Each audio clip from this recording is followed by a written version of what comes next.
Mike labari TV, Mike labari TV, Mike labari Shamsiya ki ba mu sha akwai labari. Majalisar Ɗinkin Duniya ta ƙaddamar da bikin cikar shekara 80 da gudanarwar gajeren gudu da duban lafiya a Niamey.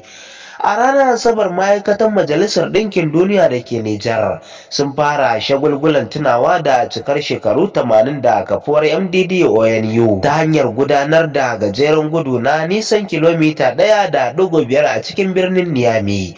An fara gudun ne daga Maison des Nations Unies, inda aka ba da tasha zuwa filin wasa na General Seyni Kouché cikin yanayi na nishaɗi da haɗin kai. Wannan jogin ba wai gudu na wasanni kawai ne ba, domin an haɗa shi da wani shiri na duban lafiyar zuciya da jijiyoyin jini da nufin ƙarfafa kiwon lafiya da wayar da kan jama'a.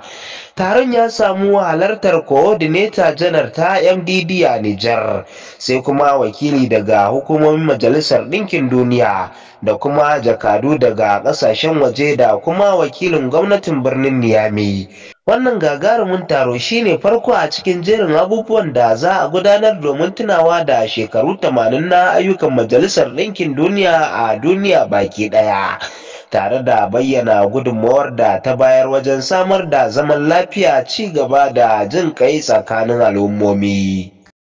Zan so in ji ra'ayoyinku akan wannan bidiyon.